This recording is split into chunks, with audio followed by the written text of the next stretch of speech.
सरजमीन देवबंद, दानिश्वरों की बस्ती देवबंद, अजहर हिंद दारुल देवबंद की बस्ती देवबंद, हमारे उलमा व फजला, शामली के शोधा, रेशमी रुमाल तहरीक के शहदाइयों की बस्ती देवबंद के आज के इस इंतखाबी जलसे के सदर बावकार, हम सबों के मौसिम व मुरब्बी आलिम दीन जनाब मौलाना मसूद मदनी साहब, MIM के बहुत ही जिम्मेदार, दयानतदार, हौसलामंद नौजवान उम्मीदवार, खानवादे मदनी के चश्मचराग अजीजी मौलाना उमर मदनी साहब,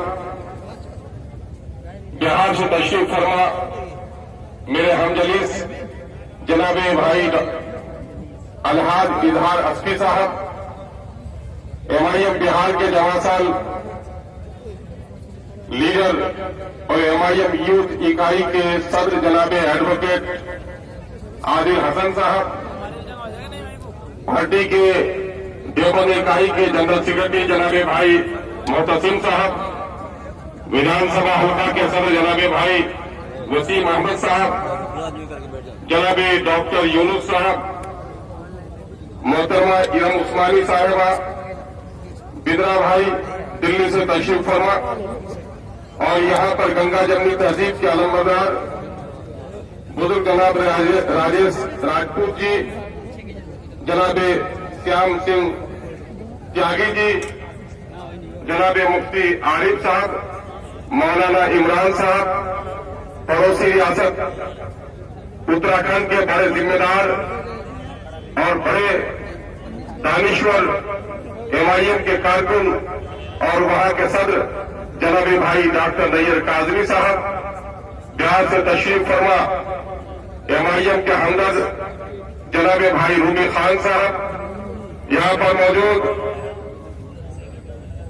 अजीज तलबा, बुजुर्गों और नौजवानों, मेरे दलित हिंदू मुस्लिम साथियों और साथियों, मुझे बेइंतहा मुसरत और सादवानी का एहसास हो रहा है कि एक ऐसे शहर में आपसे मुखातब हूं जिस पर वतन भारत की नजरें लगी रहती हैं और मैं समझता हूं कि जब भी दीनी अखलाकी कोई तहरीक उठती है तो दिल के धड़कनों से ज्यादा दारुल देवबंद की तरफ हमारी नजर होती है कि वहां से क्या फरमान आता है, क्या पैगाम आता है।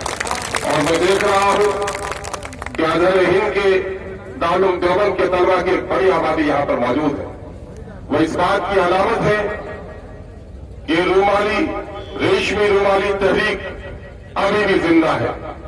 आपके गयूर पेशानी को देखकर मुझे एहसास हो रहा है कि शामली के मैदान में आज भी जरूरत पड़े शहादत की अगर वतन के खातिर तो हमारी गर्दन हाजिर है।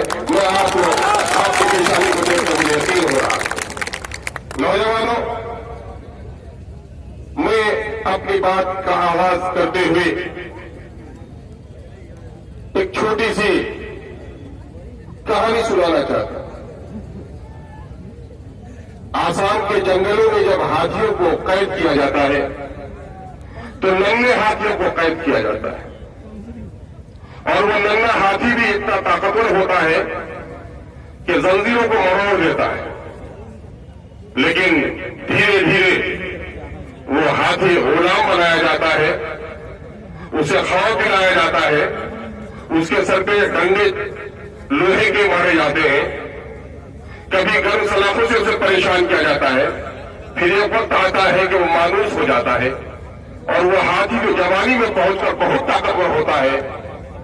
देखा होगा आपने कि वो हाथी एक रस्से से जिससे बकरियां बांधी जाती है, गाय बांधी जाती है, बंधा बनाता है।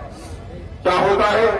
होता ये है कि बचपने में जो जंजीर नहीं तोड़ पाता है, जवानी में उसे एहसास होता है कि शायद अब वो जंजीर हम नहीं तोड़ पाएंगे। एक परिंदा जो बहुत दिनों तक कफस में रहता है और एक वक्त शिकारी उसे कफस के दरवाजे खोल देता है, परिंदा बाहर निकलता है। पहले तो वो कैदी बनाया गया था तो जंजीरों से लड़कर अपने नाखूनों को नुकसान पहुंचा लिया था, लेकिन बरसों उस पिंजरे में रहने के बाद जब परिंदा बाहर जाता है तो बाहर की फिजा से घबरा कर फिर आकर कफस में दोबारा दाखिल हो जाता है। मुझे माफ करना और उन मसलहत पसंदों को एक पैगाम पहुंचा देना कि आज भारत में बहुत सारे मुसलमान ऐसा कह रहे हैं, अकलियत के लीडर ये कह रहे हैं कि हमारी अलग से कोई शनाख्त नहीं हो सकती, हमें दूसरे की मातहत रखकर सियासत करनी होगी। तो मैं कहना चाहता हूं, सर झुकाकर हिकमत के साथ जीने वालों, तुम्हारी नस्लों से गुलाम को जन्म ले सकता है, जो लोग कदम कटाते हैं उसकी नस्ल से सरदार जन्म लेता है। सरदारों का जन्म लेना है या गुलामों का जन्म लेना है, तय करना पड़ेगा। मैं जनाब बैरिस्टर ससुद्दीन की मां को सलाम करता हूं कि उस मां ने जनाब सुल्तान सलाहुद्दीन ओवैसी ने अपने जिगर तारों को मसलहत नहीं सिखाई बल्कि सबक इब्राहिमी सिखाई कि बेखतर कूद पर आतिश नमरूद मैश अकल है मरुतमा शायर रखता भी। अभी हमारे 75 सालों में हमने क्या किया? मैं अहले इल्म की मौजूदगी यहां देखता हूं, जिम्मेदार उलमा की बड़ी मौजूदगी यहां देखता हूं। मैं दो बातें आपसे अर्ज करना चाहता हूं तारीखी हवाले से कि अजीज मुसलमानों, ये इस्लामी फिक्र भले सऊदी अरब से आया है, लेकिन ये धरती जितनी किसी की है उतनी हमारी है। हमारे आबाद ने अकीदा तब्दील किया है, हमने धरती तब्दील नहीं की है। जितनी धरती किसी की मां की है उतनी मेरे बाप की भी धरती है, हमको किसी से घबराने की जरूरत नहीं है। लेकिन आज क्या हाल है, इस मुल्क में दाढ़ी रखते हुए घबराते हो, ट्रेन पे जाते हो तो टोपियां जेब में कस लेते हो, दाढ़ियों को छुपा लेते हो, नाम और जैद और बकर है तो लल्लू और पप्पू कर अपने रफी को पुकारते हो। इस हालात पे किसने पहुंचाया, किसने पहुंचाया? ये इस वक्त हिसाब करने की जरूरत है। यौम हिसाब के सैदाई तुम हो, लेकिन अफसोस के हिसाब के मामले में हमारा मामला बड़ा गलत है। मैं रात ही को कुछ वालों से बात कर रहा था, मस्जिद कमेटी का हिसाब हमारा नहीं मिलता, मदरसे की कमेटी का हिसाब हमारा नहीं मिलता। हर दिन हम कहते हैं तौहीद रसालत और आखिरत के हम परवाने हैं, आखिरत का मतलब ही है हिसाब देने का, और सबसे ज्यादा बेहिसाबी हम हो गए। मैं आज आपके सामने में तारीख के औरात के पारीना औरात के दो वाक़यात सुनाना चाहता हूं। ये वतन अजीज है, मालूम है क्या था इस मुल्क में? हम अपने दलित भाइयों को कहना चाहते हैं कि मेरे दलित भाइयों, इस मुल्क का बंटवारा जितना बड़ा हादसा हो गया है उतना ही तुमको इतना ही तुम्हें किसी मजहब से जोड़कर हादसा हुआ है। क्या था इस मुल्क का हाल? इस मुल्क में वहदत इंसानियत का पैगाम और तकरीम इंसानियत का पैगाम किसने पहुंचाया? आज यहाँ के कुछ बड़े लोगों को जो हमसे नफरत है किस बात से है?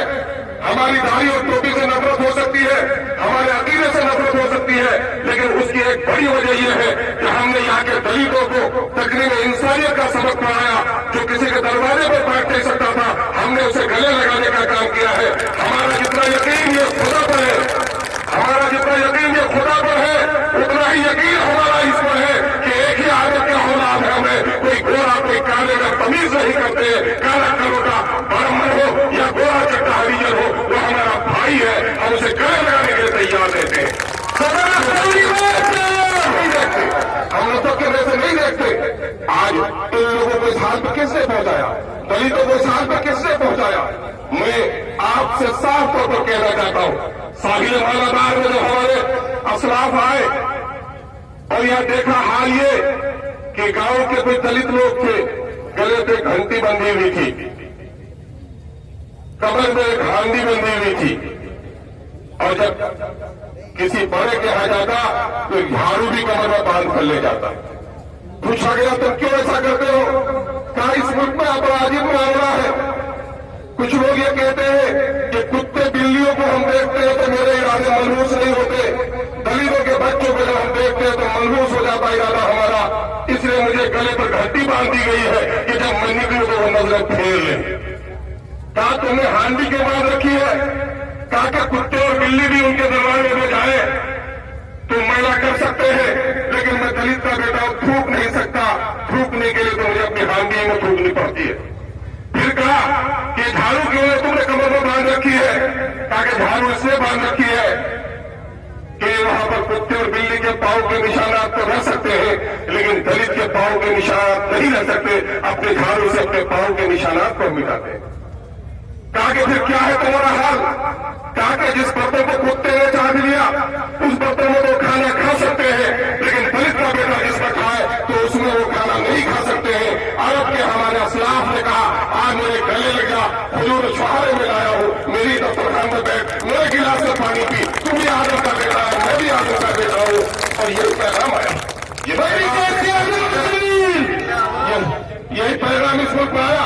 तो उन लोगों ने जिन लोगों ने इंसानों को गुलाम बना रखा था, जिन लोगों ने इंसानों के बच्चों को जानवरों के बच्चे से बदतरीन सलूक किया था, यही अली महाराष्ट्र की धरती पूना की बस्तियां गवाही देंगी कि बाबा भीमराव अम्बेडकर को उस तालाब में जिसमें कुत्ता बिल्ली और गाय बैल नहाने के लिए इजाजत थी, दलित के बेटे को नहाने की इजाजत नहीं थी।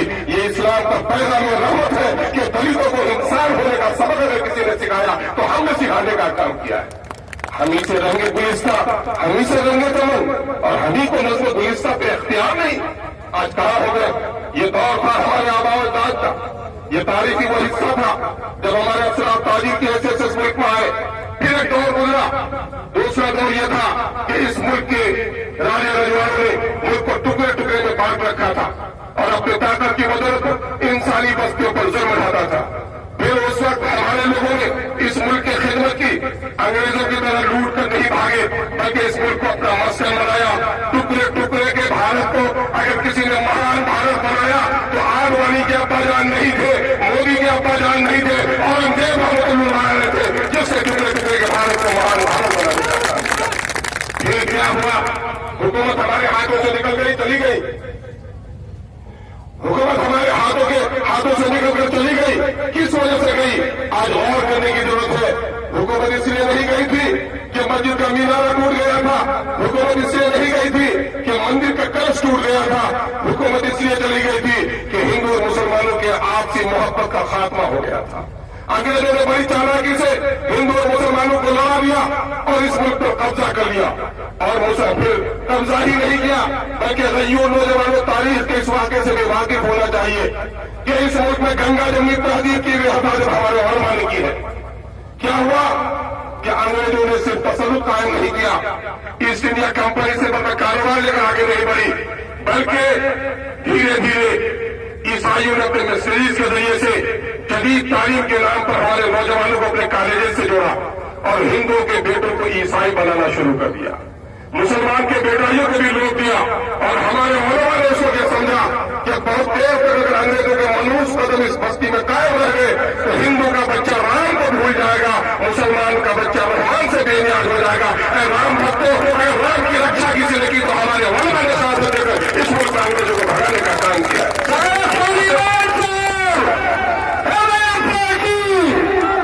ये बातें मैं कोई ख्वाब ख्याल की बातें नहीं करता, तारीख के और गवाह है। 1857 की तारीख देख लो। 1857 में पेशावर से चलकर दिल्ली आओ, दिल्ली से आसाम जाओ, कोई दरख्त ऐसा न पड़ा था जहां दाढ़ी टोपी वाले इंसान को फांसी नहीं दी गई थी। कौन थे ये? यही शामली के मैदान में 10 मई 1957 को क्या हुआ याद होगा तारीख के हवालों से। क्या हुआ? हर एक मुल्ला को फांसी पे लटकाया गया था। और मुझे फख्र इस बात पर है कि इस मुल्क से अंग्रेजों को भगाने में जाओ, आज भी वहां सरहद के करीब जाओ और जाओ अमृतसर में जलियांवाले बाग में जितने शोहरा वहां पर है, देख लो कि आडवाणी तुम्हारे खानदान के कितने लोग हैं, मेरे खानदान के कितने लोग हैं, देश में तुम कितने हो, हम देखते हैं। सरहुद्दीन कत्ल की खून के छींटे आज भी बर्बाद है। क्या हुआ कि इस मुल्क से अंग्रेजों को भगाने में हमारे उलमा ने बड़ी शहादत दी। क्या था उलमा का जज्बा? क्या जागीर चाहिए थी उनको? क्या वजारत चाहिए थी उनको? क्या कोई सियासी कलमदान चाहिए था उनको? नहीं, हमारे उलमा की शहादत सिर्फ इसलिए थी कि ये मुल्क रवादारी का मुल्क है, ये मुल्क हिंदू मुस्लिम सिख ईसाई के मेल मोहब्बत का मुल्क है। हम अंग्रेजों को भगाएंगे, हम हिंदू हैं, मुस्लिम हैं, सिख हैं, ईसाई हैं, हम आपस में भाई भाई हैं, हम भाई भाई गले मिलकर रहेंगे। लेकिन 75 सालों की तारीख बताओ, इन 75 सालों में तारीख का कोई उस्ताद जब तुम्हारे दर्जे में یہ تینوں ادوار کے بارے میں تذکرہ کرے گا نوجوانوں، تو میں سمجھتا ہوں چاہے دلتوں کے تکریم کا معاملہ ہو، اسلام کے پیغام رحمت کی آمد کا معاملہ ہو، ٹکڑے ٹکڑے کے بھارت کو بھارت بنانے کا معاملہ ہو، یا تحریک آزادی میں گردن کٹانے کا دور ہو، یہ تینوں ادوار ایسے ہیں جس میں تمہارا سینہ چوڑا ہو جائے گا، گردن اونچی ہو جائے گی۔ لیکن آزادی کے بعد آزادی کی وہ نیلم پری جس کا خواب دکھایا گیا تھا، اور آزادی کی نیلم پری کے حاصل ہونے کے بعد ان 75 سالوں میں آپ کہاں کھڑے ہو کے احتساب کرنے کی ضرورت ہے، حساب کرنے کی ضرورت ہے۔ اور یہ حساب کون بتا سکتا؟ یہ غلام نہیں بتا سکتے، یہ دوسرے کے سکھائے ہوئے طوطے نہیں بتا سکتے، یہ تو وہی غیور انسان بتا سکتا ہے جو مصلحت کی چادر اوڑھے ہوئے نہیں رکھتا ہے، بلکہ دنیا کے کسی ظالم سے نہیں ڈرتا، خوف خدا سے جو اپنے دل کو لبریز رکھتا ہے، خدا سے ڈرتا تو کسی ظالم سے نہیں ڈرتا۔ وہ بیرسٹر سعودی اویسی گن گن کے بتا رہا ہے۔ صدر کمیٹی کی رپورٹ آئی تھی، آپ کو معلوم ہوگا پورے ملک میں ماتمی جلسے ہوئے۔ کیا جلسے ہوئے کہ مہاراشٹر میں مسلمانوں کی آبادی سے 12%، لیکن مہاراشٹر کے جیل میں 32% مسلمان بند پڑے۔ یو پی میں مسلمانوں کی آبادی 20%، نوکریاں 3%، جیل کے سلاخوں میں 45% بڑے ہیں۔ آسام میں مسلمانوں کی 35% آبادی، نوکری میں 6-7% بمشکل آبادی، جیل کے سلاخوں میں ان کی آبادی 60% کی بند پڑی ہوئی ہے۔ آنکھیں کھولی لوگوں نے، تم نے دیکھا نوجوانوں کہ بڑے فخر کے ساتھ کہتے ہیں 100 میں 15 ہم ہیں۔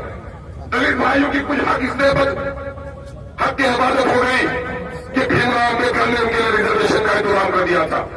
یہ بتاؤ بابری مسجد کے میدان پہ روتے ہوگی نہیں؟ 6 دسمبر کی تاریخ تمہاری شادی کی بھی نہیں ہوگی تو 6 دسمبر کو تمہارے چہرے پہ مسکان نہیں آتی، کسی کی یوم پیدائش بھی نہیں ہوگی تو مسکان نہیں آتی۔ 6 دسمبر کی مانوس تاریخ جب آتی ہے تو بابری مسجد کا انہدام کا دردناک منظر ہمارے سامنے ہوتا ہے۔ کیا ہوا؟ ایک مسجد ٹوٹی، ایک مینارہ ٹوٹا، لیکن کبھی غور کیا کہ اس ملک کے پارلیمنٹ میں ہمارے 80 مینارے ہونے چاہیے۔ کتنے ہونے چاہیے تھے؟ 80 ہونے چاہیے تھے۔ 100 میں 15 تو 543 پہ 500 میں 75، اور اس 43 میں بھی ہمارا حصہ 6-8 کا ہوتا ہے، اور 80 ہونے چاہیے۔ کتنے ہیں آج؟ 20-25 سے آگے نہیں بڑھتے، اور اس 20-25 میں بھی آگے گونگے ہوتے ہیں جو زبان نہیں کھولتے، ایک بڑی دار اور شوبھا کی ہوتی ہے شرارت نہیں کرتے۔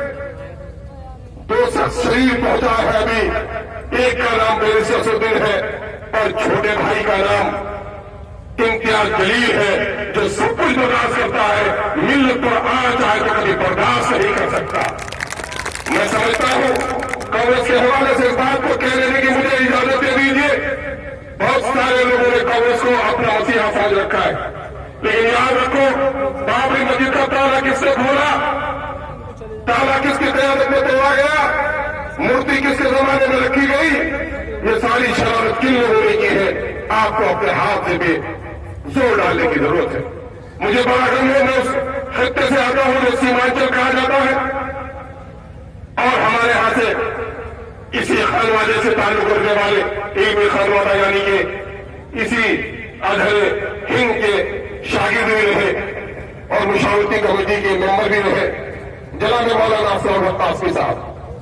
پارلیمنٹ میں طلاق بل کی پیشی ہوئی تو تفقہ کے دین، اصول شریعت، طلاق کے طریقے، اس پر بات کرنے کے لیے مولانا مرحوم سے زیادہ کوئی اسکالر وہاں پر نہیں تھا، لیکن دیکھا آپ نے کہ ان پارٹیوں نے جب ہمارے قرآن پر بھی حملہ ہوا تو ایک عالم دین کو بولنے کی اجازت نہیں دی، اس کی گواہی ہوتا آپ کو دینی پڑے گی۔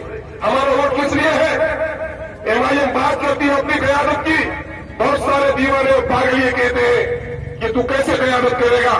15% کی آبادی ہے تو وزیر اعظم بنے گا، 20% کی آبادی ہے تو یہاں یو پی میں وزیر اعلیٰ بنے گا۔ میرے لیڈر کا جناب بیرسٹر سعودی اویسی کا کہنا ہے نہیں، نادانو سمجھو قیادت کس کو کہتے ہیں؟ قیادت اس کو کہتے ہیں کہ ووٹ اگر ہمارا ہے، جسم اگر ہمارا ہے تو زبان بھی ہماری ہوگی، اور جسم ہمارا ہے اور کسی دوسری پارٹی نے تمہیں ٹکٹ دے دیا ہے جس کی بنا پر تم نے اپنی زبان بند رکھی ہے تو تم دوسری پارٹی کا غلام ہو سکتا ہے، اپنی ملت کا ترجمان نہیں بن سکتا۔ ہم اپنی ملت کا ترجمان بنانا چاہتے ہیں۔ یہ مایوس اس لیے آئی ننھے ہاتھی نے زنجیریں موڑ دی تھی، جوان ہاتھی پاگل ہو جائے تو صرف زنجیروں کو موڑتا نہیں ہے، بڑے بڑے محلوں کو توڑ دیتا ہے، اور یہ توڑنے کا سلیقہ سکھانے کے لیے تحریر آپ کے پاس آیا ہے۔ میں آپ سے کہنے کے لیے ہوں کہ اس وقت اسمبلیوں میں کیا حال ہے، یہ تعداد سن کر آپ یہ کہیں گے کہ بابری مسجد کے تو ہمارے چند درجن ستون ٹوٹے تھے، پارلیمنٹ کے اندر میں تو ہمارے درجنوں لگ بھگ 50 ستون ٹوٹے، ہماری بات وہاں آگے بڑھ سکی۔ لیکن آپ کو شاید یاد ہوگا کہ ابھی پچھلے دنوں میں جب یو پی میں سپا کی حکومت تھی تو آپ کے تعداد کے تناسب میں تقریباً 70 MLA تھے ان کے۔ اب بڑا تاریخی جیت ہوئی، بڑی تاریخی جیت ہوئی تھی آپ کی، پورے وطن میں چرچا تھا کہ یو پی کے لوگوں نے بڑا اچھا فیصلہ کیا ہے، یو پی کے وزیر اعلیٰ نے بڑی حکمت کے ساتھ ملت کے لوگوں کو نمائندگی کا موقع دیا ہے، خوش ہو گئے تھے آپ۔ لیکن تعداد پہ مت جائیے، استعداد کو دیکھیے کہ تعداد آپ کی 70 کی تھی، لیکن میں سمجھتا ہوں، میں اس جگہ سے گزرا ہوں، میں جب رات کو گزر کے آ رہا تھا مظفر نگر سے تو مظفر نگر کی سنہری تختیاں لکھی ہوئی ملتی رہی تھی، دیکھتا رہا تھا، اور میں تصورات کی بستی میں پہنچ کر اپنے ماؤں بہنوں کی لوٹی ہوئی عزت اور عصمت کو دیکھ رہا تھا۔ اور اس وقت 70 کی تعداد تھی لکھنؤ کے اسمبلی میں، اس وقت مظفر پور میں ہماری ماؤں کی عصمت ٹوٹ رہی تھی، بیٹیوں کی عصمت ٹوٹ رہی تھی، جوانوں کے سینے پہ گولیاں چلائی جا رہی تھی، ہمارے املاک لوٹے جا رہے تھے، لیکن ان لوگوں کو زبان کھولنے کی اجازت نہیں ملتی تھی۔ تو میرے بھائیوں یاد کرو کہ غلاموں کو جتاؤ گے یا اپنے ذمہ داروں کو جتاؤ گے تو آپ کی وکالت کر سکے، یہ فیصلہ آپ کو کرنا پڑے گا۔ یہ فیصلہ سیمانچل کے لوگوں نے کیا ہے، میں سیمانچل کے لوگوں کا بڑا مرہون منت ہوں، اور میں ایسا بھی نہیں ہوں کہ گلیوں سے اٹھ کر آپ کو باتیں سنا رہا ہوں۔ اس ایوان میں رہنے کا مجھے موقع ملا ہے، میرے طرف تجربات اس معاملے میں نے سیکولر پارٹیوں کے ساتھ بھی رہا، اور میں نے یہ دیکھا 12 ایسے مواقع آئے اسمبلی میں جب پارٹی کے لوگوں نے ہمارا ساتھ نہیں دیا۔ ہم نے کہا ایک اگر ٹکٹ تمہارا اور تو اس کی وجہ سے میں تمہاری غلامی کروں گا، میں غلامی نہیں کر سکتا۔ یاد ہوگا آپ کو ایک اگر ٹکٹ کے خاطر لوگ بہت سارے لوگوں کی قدم بوسی بھی کرتے ہیں۔ اختر اس حادثہ نے وقت کے حکمران کے ٹکٹ کو اپنے جوتوں تلے دبا دینے کا کام کیا، پرواہ نہیں کی، اور ہم نے اپنے نئی راہ نکالی، اور پھر یہی مسئلہ پسند لوگ، پنجرے میں رہنے والے لوگ، ہاتھیوں کی اسی نسل سے تعلق رکھنے والے لوگ جو بچپن کی کمزوری کو جوانی میں بھی سمجھتے رہے، ہم کو بڑا سبق پڑھایا۔ آخر تم نے کیا کیا، تم اچھی بات